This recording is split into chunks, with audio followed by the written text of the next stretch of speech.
Bonjour à tous, j'espère que vous allez formidablement bien. Je suis ravie de vous retrouver aujourd'hui. J'espère également que cette période de confinement vous aura permis de découvrir plein de choses différentes en vous, de découvrir plein de domaines artistiques ou non différents et de vous permettre de vous nourrir un petit peu autrement. Voilà, pour ma part, eh bien, je suis ravie de vous retrouver et de vous proposer cette petite vidéo pour partager avec vous un nouveau sujet.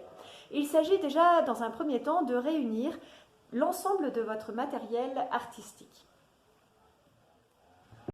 Alors, moi j'ai choisi comme matériel 3 tubes de peinture, des couteaux à peindre qui se trouvent dans un petit pot, une bouteille de white spirit et un pot de médium. Il y a aussi également un crayon à papier, une gomme et un taille-crayon. J'ai choisi de positionner ces objets sur une table. À l'époque où j'ai commencé mon dessin, eh bien, il y avait suffisamment de lumière à dessiner. Là, on voit que la lumière en fait vient de la gauche et crée une ombre sur la droite. Actuellement, par exemple, la lumière est un petit peu légère. Vous pouvez donc utiliser pour cela un spot lumineux. Et vous allez voir que ça quand même, si vous, bon, vous pouvez en utiliser plusieurs, hein, un à droite, un à gauche, mais il faut avoir une source lumineuse peut-être un peu plus importante et essayer de faire un éclairage latéral. Alors on va faire juste un petit point sur les ombres et les lumières. Ici, on a ce qu'on appelle l'ombre propre, c'est-à-dire sur l'objet, propre à l'objet. Et ici, au sol, eh bien, ce qu'on appelle les ombres au sol ou les ombres portées. Donc, ces deux types d'ombres, si elles sont visibles, eh bien, ça vaut le coup de commencer son dessin. Donc, je vous propose de prendre un crayon à papier, une gomme, une feuille de papier couleur ou alors de faire directement sur votre carnet confiné et de commencer à poser votre dessin, donc au crayon à papier. Une fois le dessin terminé au crayon à papier, eh bien, essayez de trouver des outils graphiques, donc un stylo bic noir tout simplement, ou des feutres fins noirs, des feutres pinceaux. Pour ma part, j'ai utilisé un vrai pinceau fin, de l'encre de Chine et une plume. À vous de voir ce que vous avez à votre disposition et puis vous allez repasser sur tous vos traits ou sur certains traits. Pour ma part, j'ai choisi de relever un petit peu les endroits qui sont dans la lumière. Hein. La lumière mange la gauche du pot. Et puis par contre, j'ai accentué, j'ai épaissi la ligne à droite. J'ai travaillé mes ombres portées également. Parfois, il y a des lignes qui sont fausses. Vous voyez, celle-là, elle se casse la figure. Mon ellipse, là, elle n'est pas juste. Et pourtant, je vous ai fait un cours avec le rouleau de papier toilette et les ellipses. Mais tant pis, vous voyez, vous le faites à main levée, vous le faites comme ça. Et si ça ne vous convient pas, eh bien, vous pouvez très bien soit le rectifier, soit vous donner un autre petit coup de pinceau par-dessus. Vous voyez, tant pis. C'est pas... En fait, tant pis. C'est pas grave si le dessin n'est pas parfait.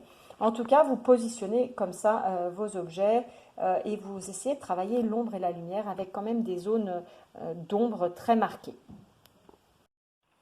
Voilà, alors je vais rappeler du coup un petit peu les objectifs de cette séance. Il s'agissait donc de rassembler du matériel de dessin, de travailler avec des outils graphiques les zones d'ombre et de lumière sur du papier coloré. Il s'agit dans un deuxième temps d'y insérer de l'écriture. Donc à vous de réfléchir à ce que vous avez envie d'écrire, de ce que vous avez envie de partager. Pour ma part, j'ai envie d'écrire de manière très spontanée, mais pour d'autres, ça pourrait être par exemple des poèmes ou un peu en prose, ou alors comme des poèmes, des haïkus, des poèmes japonais avec des phrases très très courtes. À vous de réfléchir à ce que vous avez envie de dire. Une piste par exemple qui pourrait être possible, ce serait d'écrire votre expérience de confinement. Qu'est-ce que c'est? Qu'est-ce que vous avez appris? Comment vous avez expérimenté, comment vous avez été créatif dans cette période de confinement. Ça pourrait être ça. Pour les enfants, par exemple, qui voient cette vidéo, essayez de faire des choses très simples. Ça peut être juste des mots. Tous les mots qui vous viennent en tête, eh bien, qu'est-ce que vous avez fait pendant cette période de confinement? Même si c'est un jeu de cartes, eh bien, vous écrivez le nom du jeu de cartes, par exemple. La deuxième piste aussi, c'est comment vous allez l'écrire. Est-ce que c'est plutôt des lettres déliées, manuscrites, spontanées, ou est-ce que c'est plutôt des lettres majuscules? Est-ce que ce serait plutôt des lettres découpées dans des journaux et collées? À vous d'y réfléchir. Voilà.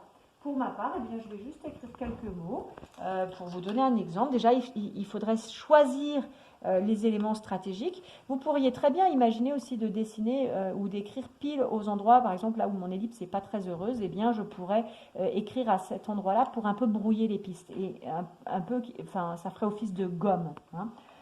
Mais voilà, on peut aussi écrire à d'autres endroits. Donc là par exemple ici, mais on va écrire. J'ai vraiment une plume qui marche pas très bien.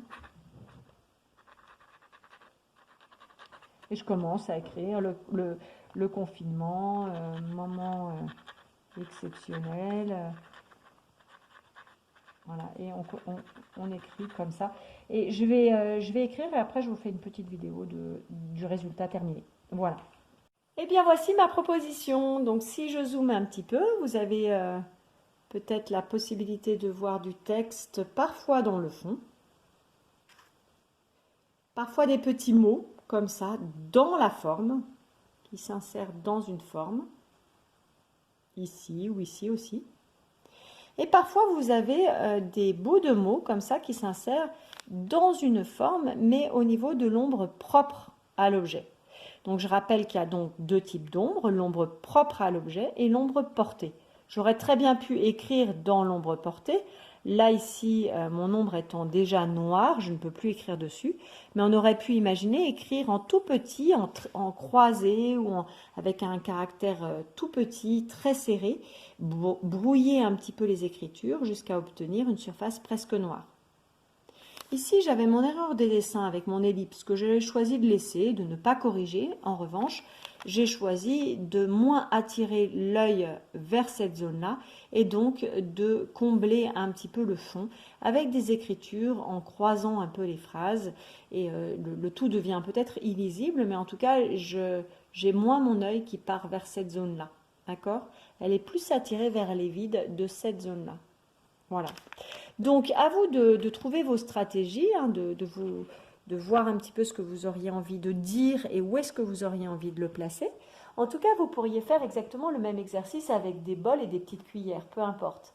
Mais en tout cas, vous pourriez choisir d'écrire ce texte-là au lieu d'écrire ou de dessiner une ligne de trait de contour d'un objet, mais vous pouvez juste écrire le long de cette ligne-là et supprimer complètement les lignes de trait de contour de votre objet. Alors tout ça, ça pourrait être évidemment l'objet d'un autre tuto. En tout cas, pour l'instant, je ne sais pas si on va pouvoir avoir l'occasion de faire d'autres tutos pendant ces périodes de confinement. Mais je vous dis bonne création déjà pour ce sujet-là et je vous dis à très bientôt.